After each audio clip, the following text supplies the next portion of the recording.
You know, numbers are an abstraction from the underlying reality, but no one in their right mind would really think numbers aren't true. You could even make a case that the numbers are more real than the things that they represent, right? Because the abstraction is so insanely powerful.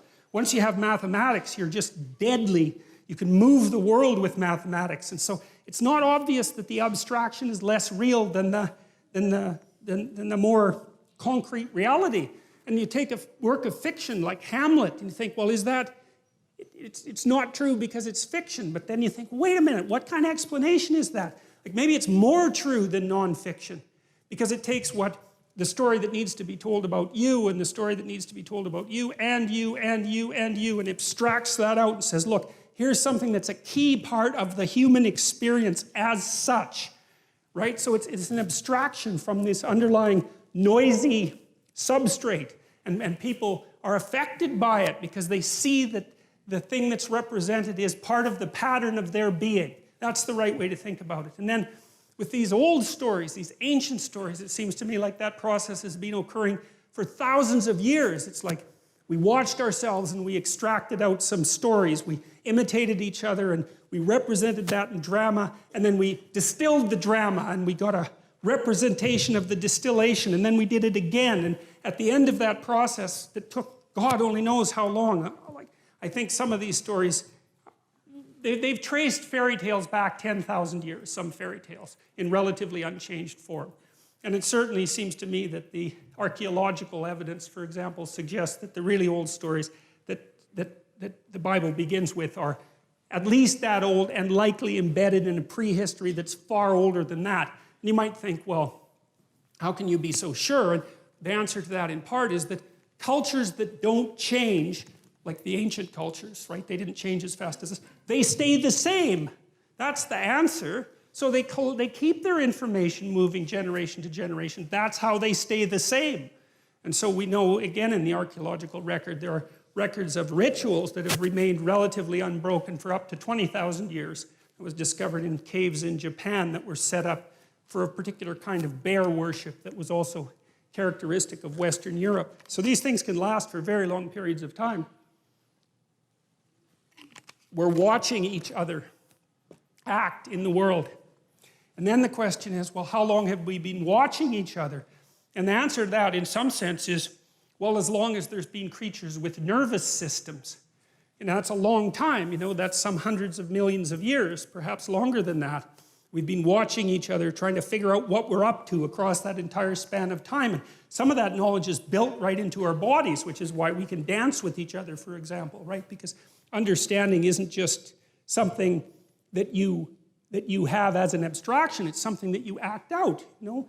That's what children are doing when they're learning to rough and tumble play, is they're learning to integrate their body with the body of someone else in a harmonious way, learning to cooperate and compete, and that's all instantiated right into their body. It's not abstract knowledge. They don't know that they're doing that, they're just doing it. And so we can even use our body as a representational platform. So we've been studying each other for a long time, abstracting out what is it that we're up to, and that's what is it we're up to? What should we be up to? That's even a more fundamental question. If you're going to live in the world and you're going to do it properly, what does properly mean, and how is it that you might go about that? Well, it's the right question, right? It's what everyone wants to know. How do you live in the world? Not what is the world made of. It's not the same question. How do you live in the world? It's the eternal question of human beings. And I guess we're the only species that has ever really asked that question, because all the other animals, they just go and do whatever they do. Not us. It's a question for us. We have to become aware of it. We have to be able to speak it. God only knows why. But that seems to be the situation. So we act. That acting is shaped by the world. That acting is shaped by society into something that we don't understand, but that we can model. We model it in our stories, and we model it with our bodies. And that's where the dream gets its information. The dream is part of the process that's watching everything and then trying to formulate it and trying to say, well, trying to get the signal out from the noise and to portray it in dramatic form, because a dream is a little drama. And then you get the chance to talk about what that dream is. And then you have something like articulated knowledge at that point. And so the Bible, I would say, is it's sort of, it exists in that space that's half into the dream and half into articulated knowledge. It's something like that. And going into it to find out what the stories are about it can aid our self-understanding. And then the other issue is that if Nietzsche was correct, and if Dostoevsky or Jung was correct, and Dostoevsky as well, without the cornerstone that understanding provides, we're lost. And that's not good, because then we're susceptible to psychic pathology. That's psychological pathology.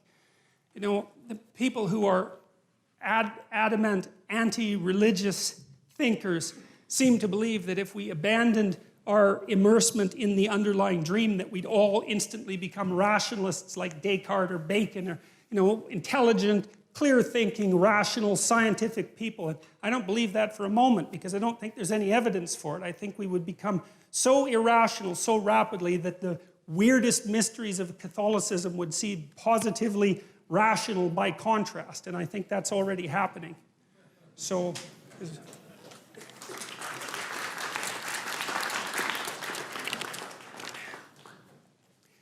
Okay. So this is the idea, essentially, you know, that you have the unknown world. That's just what you don't know at all. That's the outside. That's the ocean that surrounds the island that you inhabit, something like that. It's chaos itself.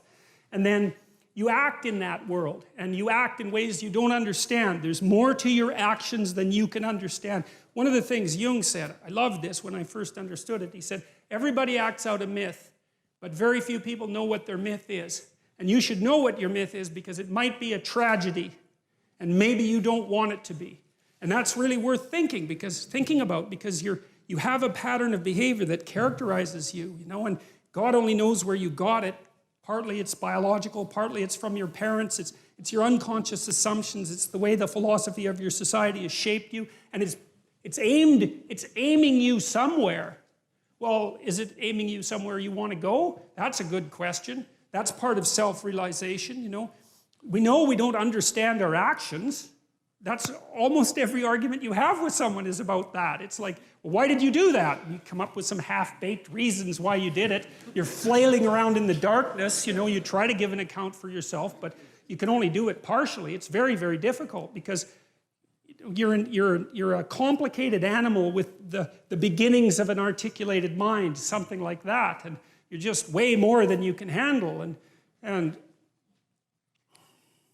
all right, so you act things out, right? You act things out. And that's a kind of competence. And then you imagine what you act out, and you imagine what everyone else acts out. And so there's a tremendous amount of information in your action.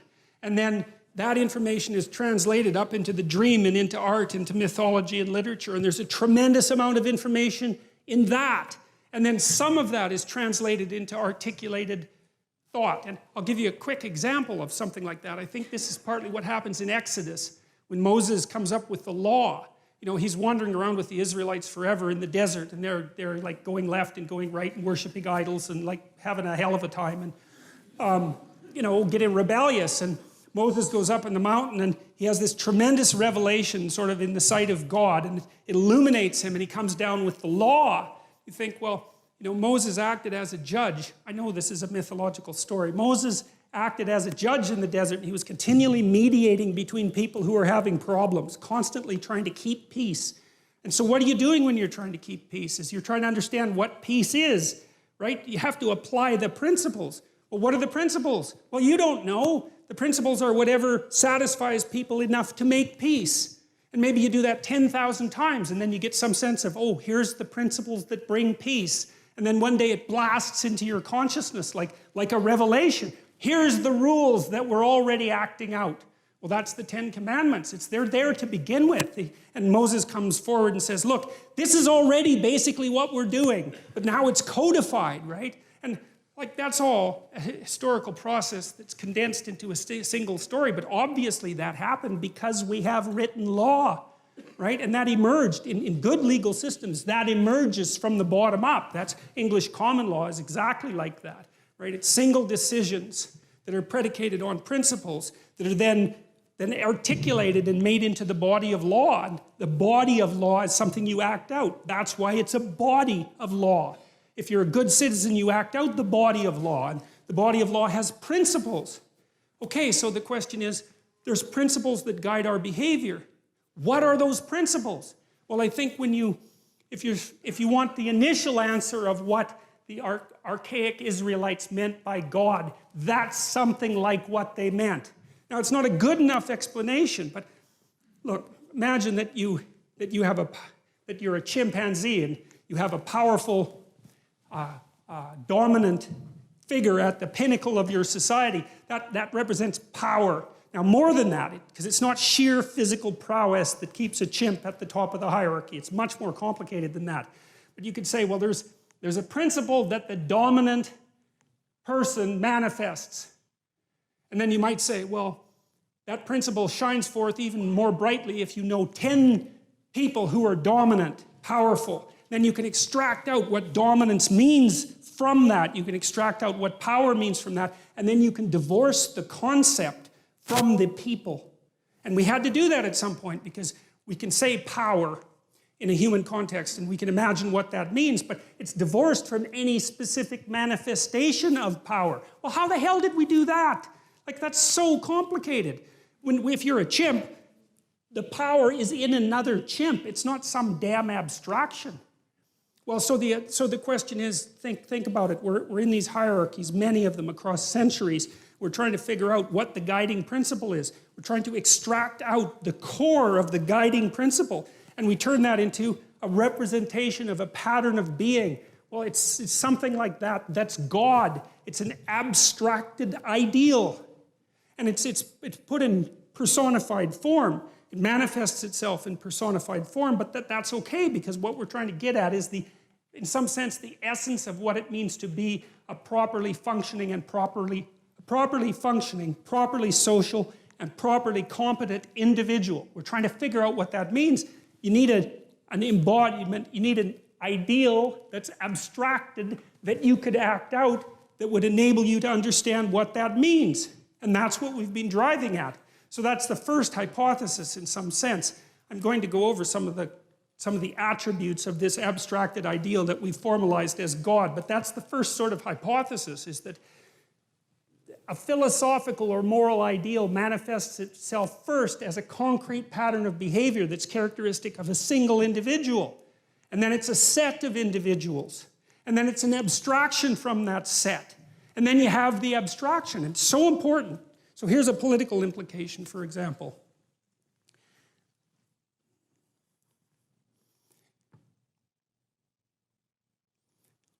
One of the debates, we might say, between early Christianity and the late Roman Empire was whether or not an emperor could be God, literally, right? To be deified, to be put in a temple.